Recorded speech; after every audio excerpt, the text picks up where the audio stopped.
여러분 안녕하십니까? 백만개미 한석우입니다. 7월 23일 목요일 시장 정리하고 대응 전략 한번 잡아보겠습니다.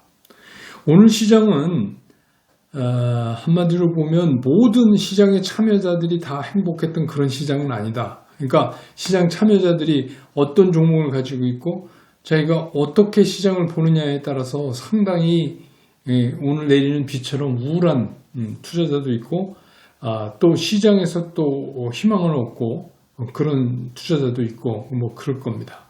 근데 이제 이런 시장은 앞으로도 자주 나타날 가능성이 있다. 그건 왜 자주 나타나는지는 저희가 이야기하는 과정에서 이제 설명을 드리기로 하고요.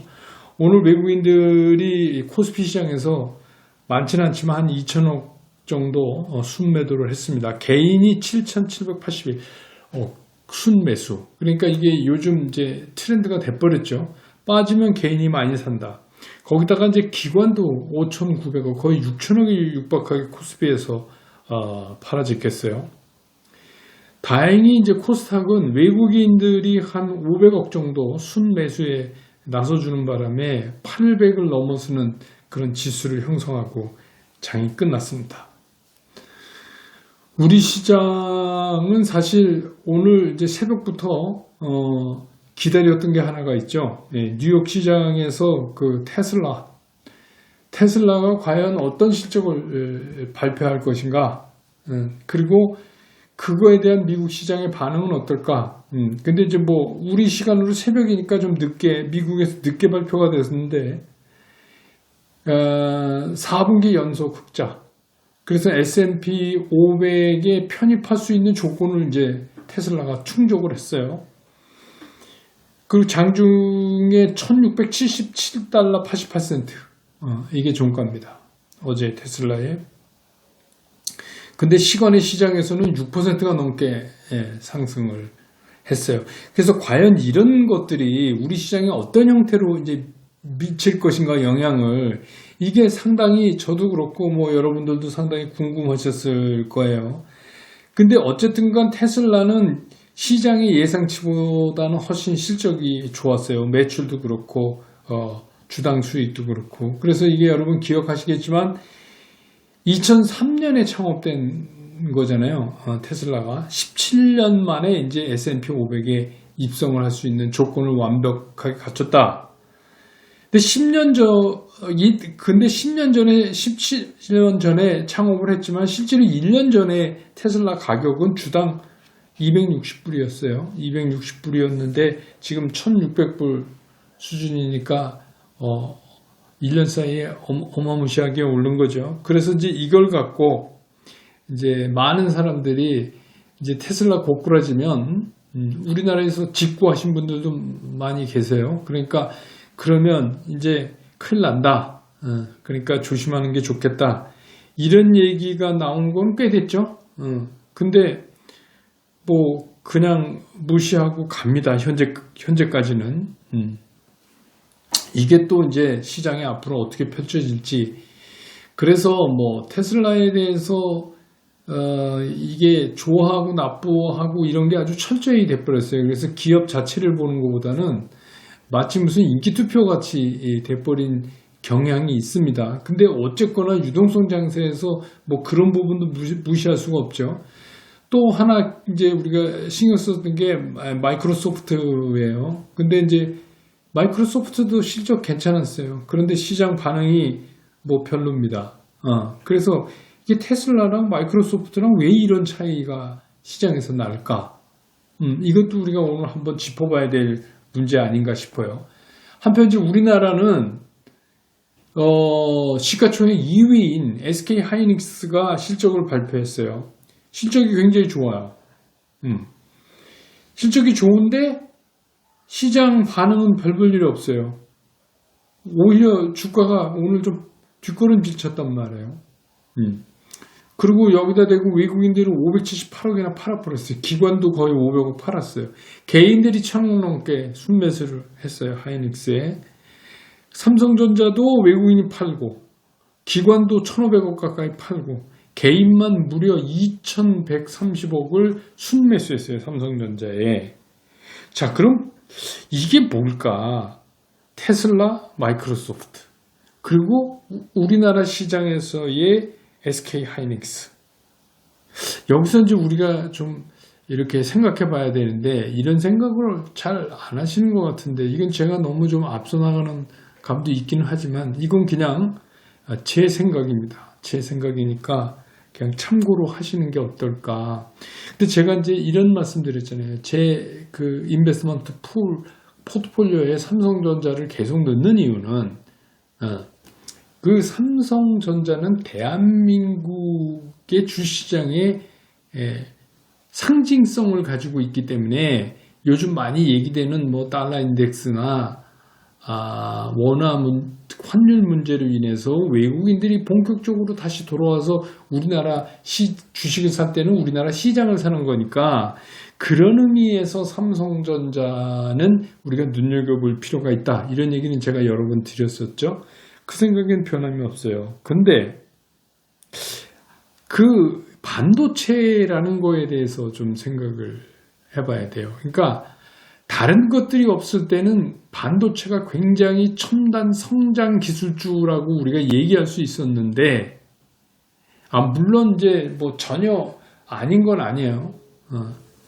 전혀 아닌 건 아닌데, 메모리, 특히 이제 메모리 쪽에서. 근데 SK 하이닉스도 그런 거예요. 실적 좋은데, 뭐 3, 4분기도 계속적으로 한 법이 있느냐, 그때는 반도체 가격이 좀 떨어질 수도 있다, 뭐 이런 거잖아요. 그러니까 어떻게 보면 SK 하이닉스를 좋아하시는 분 입장에서 보면, 보유하고 계시거나, 그럼 이건 뭐 완전히 평가를 생트집지 않는 거 아니냐. 지금 장사 잘했는데 일어나지는 않은 앞으로 어려울 것이다.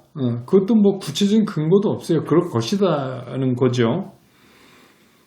그래서 이제 SK 하이닉스가 시장에서 실적 비해서 좋은 평가를 못 받는다. 근데 저는 이제 이거를 조금 다른 측면에서 보는 거예요. 저희 백만개미 방송은 제가 40여 년 동안 이제 증권업계에 있다 은퇴를 했으니까, 제가 많은 분들, 투자자들을 만나서, 뭐 기관 투자가들도 있고 뭐 그렇지만, 그런 분들은 뭐 다 알아서 하시지만, 이 이제 개미라고 얘기하는 개인 투자가 중에서도 금액이 적고 이런 분들은 뭐 어디 가서 뭐 제대로 듣고 누가 좀 보살펴주고 이런 것도 잘 없잖아요. 그래서 이제 제가 할 수 있는 한 시장에 대해서 말씀을 드리고자 해서 이 방송을 이제 시작하고 이제 한 3개월 차 됐나요? 그래서 하고 있는데, 저는 이제 기본적으로 이런 겁니다. 이제 가능하면 어려운 말을 좀 안 쓰고 여러분들이 쉽게 이해됐으면 좋겠다는 생각을 가지고 있어서, 가능하면 좀 비유를 많이 들고 그래야 여러분 이해가 빨라질 수 있을 것 같아서, 그리고 좀 어려운 전문 용어보다는 좀 그냥 평상 용어로 쉽게 좀 말씀드리고, 그 대신에 제가 좀 리스크를 안더라도 결과에 대해서는 정확하게 이거저기 스님들 선문답하는 것처럼 하지 말고, 주시장에서는 그런 건 별로 도움이 안 돼요. 그거는 중개방송하는 거죠, 주시장을. 뭐 저도 현역 때는 그럴 수밖에 없었으니까. 그렇지만 이제 제 입장에서는 중개방송이 아니라 그래서 어떻다, 결론이 항상 그렇게 나야 된다 하는 입장에서 이제 이 방송을 제가 하는 거고, 그래서 우리 100만개미 시청자들이 많이 좀 늘어나서 그 100만개미를 보시는 그런 진짜 개미 투자가들의 힘이 좀 생겼으면 좋겠다, 이런 생각이에요. 그래서 많이 좀 전파를 해 주시고, 이 말씀을 왜 드리려고 하냐면, 이게 좀 비유가 어떨지 모르겠지만 쉽게 와닿을 수 있게 설명하면, 반도체가, 메모리 반도체는 이제는 좀 쌀장사다, 그런 생각이 드는 거예요. 그러니까 예전에는 이게 하이테크였는데, 정말 이거를 계속 하이테크라고 우리가 얘기할 수 있는 것인가. 아직까지 모든 거에 다 들어가요. 모든, 앞으로 뭐 언택이니 뭐니 다른 산업이 발전하면 발전할수록 5G, 6G 뭐 얘기나 할수록 이 반도체는 들어가야 되는 필수적인 거지만, 상대적으로 이게 과연 하이테크냐. 그러니까 우리가 쌀 없이는 살 수 없죠. 없죠. 먹어야지 사니까. 근데 그렇다고 쌀이 굉장히 옛날같이 이제 그렇게 이거 진짜 목숨 걸고 막 그런 거냐. 그래서 점점 쌀장사화 된다. 반도체가 적어도 메모리 부분은. 그러면 우리가 이 요즘 분류할 때 이게 성장 기술주, 그 다음에 이제 경기 관련주 이렇게 나누는데 이게 자꾸 경기 관련주 쪽으로 자꾸 반도체가 밀려가고 있는 것 같은 느낌을 저는 받는다. 그런 말씀 드린 거예요. 그래서 이번에 코로나 팬데믹 되고 3월에 덜컹 주저앉았다 올라올 때도 다른 것들, 이제 소위 말하는 기술 성장주들, 네이버나 카카오를 선두로 한 이것들이 굉장히 빠른 속도로 올라가는데도 얘네는 뻘짓하고 있었다. 그게 왜 그런 현상이 일어나냐면 시장에서 이 분류를 자꾸 이거를 경기 관련주 쪽으로 분류를 하려고 한다.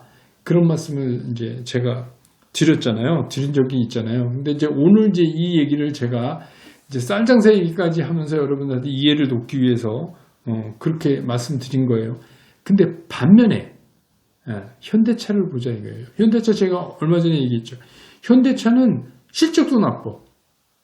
근데 뭐 코로나 이렇게 확진자 많고 사람들 안 돌아다니고 그러니까 뭐 자동차 수요가 좀 떨어지고 장사 못하는 건 당연한 거 아니냐. 그럼 앞으로 잘하면 되지. 근데 얘네는 이거 뭐 정의성 부회장이 2차 전지 관련돼 있는 그룹사의 총수들을 다 만나고 다니면서 전기차를 가지고 승부를 걸어보려고 하고 이미 수소차는 상용차 부분, 트럭이나 버스 뭐 이런 부분에서는 이미 수출도 하고 양은 많지 않지만 그런 거를 보여주는 거에서 이제 어떤 힌트를 시장에서는 사람들이 얻었냐면 현대차는 제가 그랬잖아요. 하이브리드라.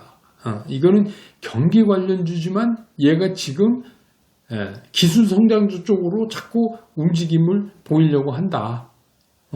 기술 성장주 대표적인 테슬라 아니에요. 테슬라가 뭐 하는 회사예요? 전기자동차 만드는 회사잖아요. 근데 무슨 처음부터 만드는 것도 아니고 기술 기반이 있잖아요. 자동차에. 물론 뭐 여러 가지 조향 장치, 뭐 구동 장치 등등등등 부품이 전기자동차 전용으로 플랫폼부터 좀 개조를 해야 되지만 처음 만드는 게 아니에요. 처음 만드는 게.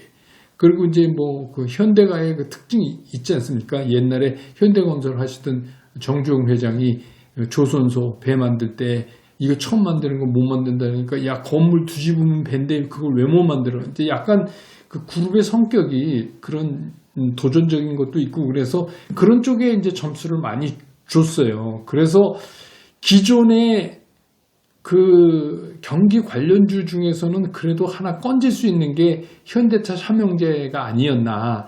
그래서 기관들도 그렇고 굉장히 애를 썼어요. 이거는 이제 물건을 만들어 보려고. 그게 시장에서 여러 차례 흔적이 보인다고 제가 말씀드렸죠. 왜냐하면 그건 개인들이 물린 사람 말고는 좀 갖고 있지 않아요. 최근에 들어온 소위 말하는 스마트 개미들은 다 이쪽에 기술 관련 성장주 쪽에 매달려 있기 때문에 그래서 이제 이거를 하나 작품을 좀 만들어 작품이는 뭐하지만 이제 보는 각도를 달리해서 이거를 이제 현대차를 거기다가 넣어보려고 했는데 외국인들이 박자를 안 맞춰줬어요. 외국인들이 박자를 되게 안 맞춰줘요. 그러니까 기관 혼자 어떻게 할 수가 없죠. 또 개인들은 여기다 대고 팔죠. 오늘도 현대차 개인이 이렇게 올라가니까 569억이나 순매도 했어요. 뭐 요새 늘 그렇잖아요. 올라가면 개인은 팔고 떨어지면 사고. 저도 그거를 여러분들한테 이제 추천드리고 있지만, 근데 그 현대차가 제가 이제 며칠 전인가 그 말씀드린 적이 있을 거예요. 그 2009년, 10년, 11년인가 이때 기아차가 한 10배 올라가는 일이 있었어요. 한 3년에 걸쳐서. 그때의 그 주체, 우리 이제 흔한 말로 주포라고 그러죠. 그게 누구였냐면 JP 모간이었어요. 그래서 이 JP 모간을 좀 잘 보자. 제가 그런 얘기 많이 했죠. 그런 얘기 많이 드리고. 오늘도 이제 현대차를 이렇게 보니까 외국인들이 꼴랑 174억 순매수, 그나마 다행이죠. 기관이 한 400억 가까이 이제 사고 개인은 좀 팔았는데, 근데 외국인 중에서 1위가 JP모간이에요. 그때 기아차도 JP모간이 주포였어요. 그 말씀도 제가 한번 드린 적이 있죠. 그 외국계라고 그래서 다 매매 스타일이 똑같은 건 아니다. JP모간은 조금 다르다 하는 방법이. 그런 면에서 이제 시장을 저는 본다. 그래서 오늘 SK 하이닉스 또 미국 시장에서 마이크로소프트 기대 이상의 실적이 나왔으면서도 시장에서는 시큰둥한 반응을 보였다. 이거를 저는 이렇게 평가합니다. 그러니까 이제 지금 큰 그 흐름이 두 개가 시장에서 부딪히고 있는 거예요. 그게 뭐냐 하면 이런 거죠.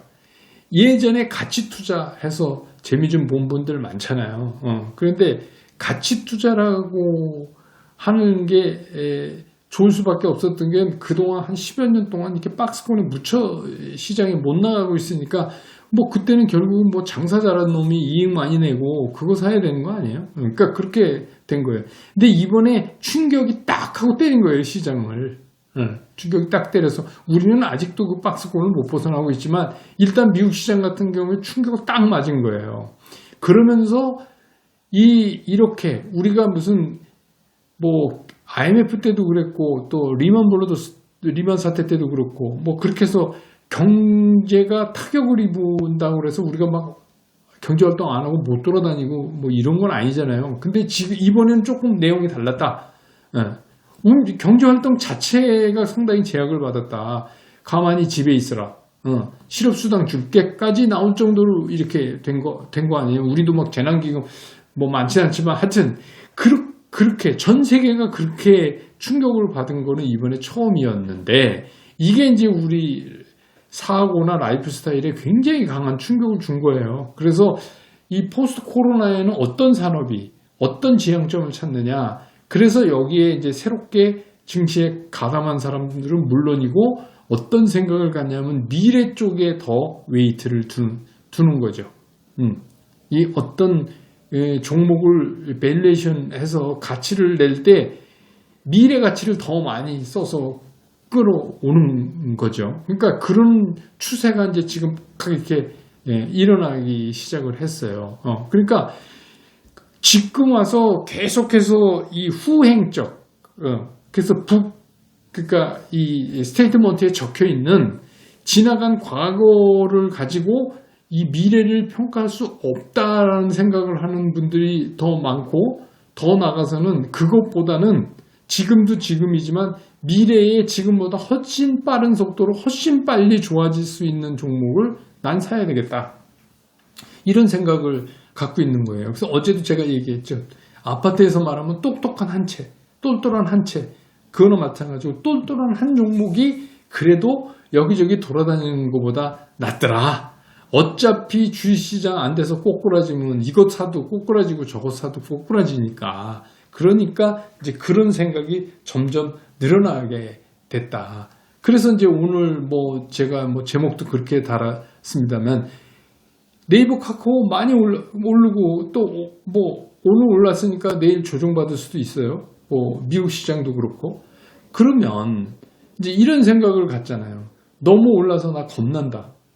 근데 제가 보기엔 네이버 카카오 한 주도 없는 사람이 더 겁나요. 지금 시장 상황에서 그 주식이 한 주도 없다면 그게 더 겁나는 상황 아닌가. 지금 어떤 분이 그러더라고요. 지금 네이버 카카오 좀 가지고 있어야지 이거에서 뭐 하면 한참 지난 다음에 아니 그때 주식한 데더니 뭐 했어? 이딴 소리 들을지도 모른다. 그건 뭐 조금 우스갯소리고. 제가 이제 이런 예를 하나 들어드릴게요. 이게 굉장히 그 공포라는 게 공포랑 어떻게 싸우는 거냐 하면 공포라는 게 이런 거잖아요. 깜깜한 골목에 가로등도 없어요. 거기를 이제 지나가야 돼요. 그럼 굉장히 무섭잖아요. 그럼 그 무섭다는 얘기는 뭡니까? 그 깜깜한 골목에 아무도 없는 거를 전제로 하면 무서울 리가 없죠. 뭐 깜깜하고 화나고 그냥 나 지나가면 되는 거 아닙니까? 근데 그 깜깜한 골목을 딱 접어들 때 어떤 생각을 하냐면 거기 누군가가 있을 거라고 생각을 하니까 그러니까 무서운 거죠. 그렇죠. 네. 그래서 그러면 깜깜한 골목 들어가기 전에 두리번 하다가 이만한 돌멩이가 하나 있길래 그 돌멩이를 손에다 딱 쥐었어요. 쥐고선 이제 여기를 지나가야 되겠다. 돌멩이를 쥐는 순간 이 사람은 더 무서워지는 거예요. 왜냐하면 그 사람 머릿속에는 어떤 생각이냐면 여기 분명히 숨어있는 그 어떤 놈은 이 돌멩이보다 더 무서운 무슨 칼을 들거나 흉기를 들었을 가능성이 있다고 상상하는 거예요. 자기가 집어든 돌멩이보다. 그래서 여기서 무서운 골목을 지나갈 때 그러면 칼을 탁 들고 내가 지나가겠다. 이 사람은 더 후덜거릴 수밖에 없어요. 왜? 이제는 남은 게 뭐예요? 거기 총든 놈이 있다는 상상을 해야 되잖아요. 그러니까 무서운 거예요. 더 무서워지는 거예요. 깜깜한 골목길을 지나갈 때 가장 안 무섭게 지나가는 방법은 그냥 맨몸으로 가는 거예요. 지금이 완전히 끝장났다 이거예요. 그 누구도 네이버 카카오 언제 무너질지 또 이게 조정받다 더 올라갈지 그건 아무도 몰라요. 하지만 시장 구조상 지금 이렇게 편중돼 와 있는 언택 또 특히 기술 성장주 중에서 대표격인 얘가 꼬꾸라지면 시장은 없는 거라고 제가 말씀드렸죠. 얘가 꼬꾸라지는 틈을 타서 주변 잡주들이 좀 움직일 수 있어요. 움직일 수 있지만 그냥 같이 곧 무너집니다. 대장이 죽으면 선도주가 죽으면 그 시장은 그냥 막이 일단 내리는 거예요. 과거에도 그랬어요. 그걸 제가 설명해 드렸잖아요. 뭐 꼭 그런 법칙이 있냐. 법칙이 있는 게 아니라 돈이 거기 가서 많이 물려있기 때문에 그런 거예요.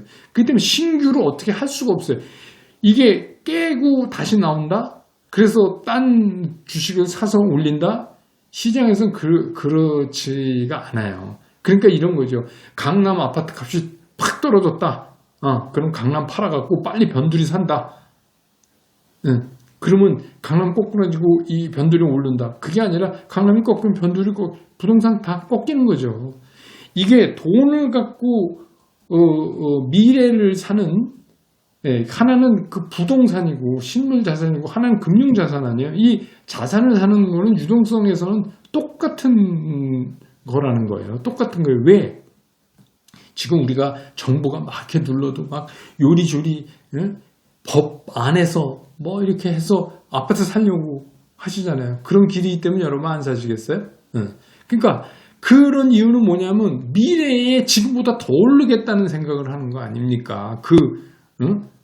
중요한 지역의 아파트는 그런 거 아닙니까? 그러니까 뭐 여당에서 뭐 수도 이전 세종시로 우리 다 갑시다. 막 이래니까 거기 또 막 호가가 몇 억씩 올랐대잖아요. 그럼 그 사람들 왜 그럴까요? 오기만 하면 이거 오를 거라고 생각을 하는 거 아닙니까? 그런 거 아니에요. 그러니까 주식시장도 똑같은 법칙이 적용된다. 이 금융자산에서도. 그러니까 이쪽으로 쏠릴 수밖에 없다. 그래서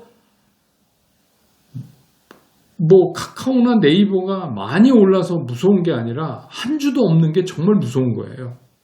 오늘은 여러분들한테 제가 이제 그 말씀을 드리면서 다시 한번 이거는 맞는 게 아닙니다. 여러분 이거 갖고 비난하실 필요는 없어요. 이건 그냥 100만 개미 한 세구가 저라면 인베스트먼트 풀에 이런 거를 넣어놓고 이 중에서 3개, 4개, 5개 중으로 메인 포트폴리오를 구성하겠습니다. 라는 말씀을 드리는 그런 예입니다. 예. 이거 갖고 시비 걸지 마세요. 그리고 저는 인슈런스를 걸 이유가 하나도 없어요. 왜냐하면 제가 여러분들한테 돈 받고 컨설팅 해주는 것도 아니고 지금 또 증권업계의 현역 임직원도 아니고 그냥 제가 느끼는 걸 여러분들한테 그냥 전달해 드리니까 그냥 편하게 들으시면 돼요.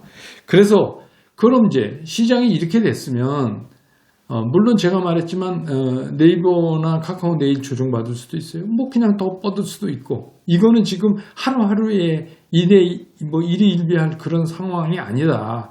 다만 바람이 있다면 지금 시장이 이렇게 횡보하면서 박스권 2200을 사이에 두고 지금 공방전이 막 벌어지잖아요. 이거 좀 빨리 끝냈으면 좋겠다라는 거예요. 제 생각은. 근데 이제 여러 가지가 있죠. 빨리 끝내려면 결정적인 뭐가 있어야 돼요. 시장이 핑계댈 만한, 암만 오르고 싶어도 핑계댈 만한 결정적인 뭐가 있어야 돼요. 아니면 시장의 손이 많이 바꾸거나 그러면 이제 기간 조정이 길어지는 거죠.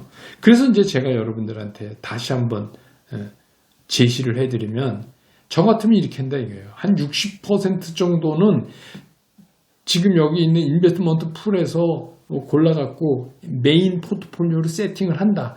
얘는 떨어지나 오르나 그냥 가져간다. 내년까지 그냥 가져간다. 이건 손 안 된다.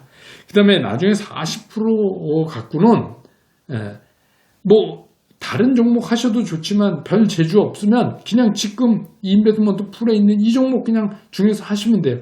떨어지는 날 사고 그것도 분할해서 사고. 그래서 그거는 요새 이제 증권사 계좌를 보면 이렇게 밑으로 떨어졌을 때 사면 꼭 물타기 한 것처럼 해서 매수 단가가 평균 단가로 자꾸 바뀌잖아요. 그러지 말고 여러분 따로 적어 놓으세요. 이거는 메인 포트폴리오랑 관계없이 메인 포트폴리오에 카카오가 있는데 어느 날 카카오가 떨어지길래 내가 카카오를 샀다. 그럼 그건 따로 표시를 해 놓으시라는 거예요. 그래서 그거 평균 단가가 이제 있을 테니까 그거 떨어지면 떨어진 대로 분할 매수했다가 이렇게 또 쫙 이렇게 올라갔을 때 딱 대비해 봐서 이거 수익 나네. 그러면 파셔서 수익 챙기시라 이거예요. 수익 챙기면 그때부터 뭐예요? 현찰이잖아요. 내 계좌가 배분가 늘어나는 거예요. 그거 갖고 그런 작업을 40% 갖고는 계속 할 수밖에 없다. 왜? 이 시장에 지금 이 박스권으로 일진했다가 일퇴하는 이런 현상이 언제 끝날지 그 누구도 모르니까 그렇다. 그러니까 지금은 그런 쪽으로 시장을 보고 그렇게 접근할 수밖에 없다. 그리고 그게 가장 최선의 방법이다. 그래서 뭐 초기에 저희가 방송하고 만났을 때 여러분들한테 제가 이런 말씀 안 드리다가 어느 정도 지난 다음에 제가 이제 일부 현금화 말씀을 드렸잖아요. 그래서 30-40% 현금화 해놓으셔라. 그게 필요하다. 그래서 이제 그거 갖고 지금 이 작업을 여러분들한테 추천해 드리는 거예요. 그래서 제 전략은 당분간 이렇습니다. 제 전략은 시장이 박스권을 탈피하기 전까지는 이런 전략. 메인 포트폴리오 묶어놓는다. 나머지 현금 갖고 반드시 떨어질 때 사고 올라갈 때 판다. 떨어질 때 분할로 판다. 여러분 매도가 굉장히 중요하다고 생각하잖아요. 근데 매도 타이밍 잡기가 왜 중요하다고 하겠어요? 매도 타이밍 잡기가 굉장히 힘든 거거든요. 그러니까 제가 따로 적어놨다가 평균 매수 단가 이상으로 해서 이익 나면 그냥 파시라 이겁니다. 팔고 나면 편해요. 그래도 수익이 들어오는 거 아닙니까? 그건 메인 포트폴리오가 아니니까 내가 고점 가까이 붙여서 팔아야 되겠다 이런 압박감도 없어요. 그게 이제 주식을 편안히 하시는 거예요. 그런 걸 하시다 보면 얘의 그 생리적인 그 종목의 그 흐름이나 호흡을 느끼게 돼요. 그렇게 매매를 해보면 얘는 이렇게 되는구나 라는 거를 느끼게 되고 그러면 여러분들이 그 안에서 오늘 매수 상위가 누군가 뭐 외국인이 뭐 많이 샀어 이것만 중요하니까 외국인 중에서도 어느 창구 애들이 요 종목은 주로 좋아하고 요렇게 되는 거구나 하는 거를 이제 느끼실 수가 있는 거예요. 그렇게 돼야 이제 조금씩 주리에서 벗어나는 거죠. 그리고 또 한 가지 저는 장돌뱅이입니다. 장돌뱅이. 저는 1977년도에 삼보증권 입사를 해서 첫 발령받은 데가 영업부예요. 진짜 뭐가 뭔지도 모르고 그때는 뭐 동아건설 500원짜리가 8,000원 할 때입니다. 뭔지도 모르고 그러다가 대리쯤 되니까 이 세상 주식시장 저 혼자 다 아는 것 같은 그렇게 진짜 교만했던 시절도 있었고 뭐 그래요. 근데 저는 이제 왜 여러분들한테 이렇게 말씀을 드리냐면 저는 장돌뱅이적 입장에서 여러분들한테 드릴 수 있는 말씀을 드리고자 하는 거예요. 그러니까 수치 분석 이런 거 여러분 그것도 다 한번 살펴보셔야 돼요. 그러니까 다른 사이트나 아니면 다른 그 자료 같은 거 이렇게 해서 그런 데서 이제 일반 정리를 쭉 하세요. 그걸 외울 필요는 없어요. 그냥 방향이 어떤 건가. 예를 들어서 달러 인덱스 방향이 지금 어떤 건가. 그것만 기억하시고 그게 시장에 어떤 영향을 미칠 수 있다 하고 저를 만나서 시장의 호흡법에 대해서 얘기를 들으시면 조금 가닥이 잡히시지 않을까 이런 생각입니다. 오늘 영상은 여기까지 하고요. 내일 또 벌써 이번 주 마지막 날이 됐네요. 금요일. 내일 시장 또 움직임 보고 정리해서 다시 여러분 곁으로 돌아오겠습니다. 여러분 고맙습니다.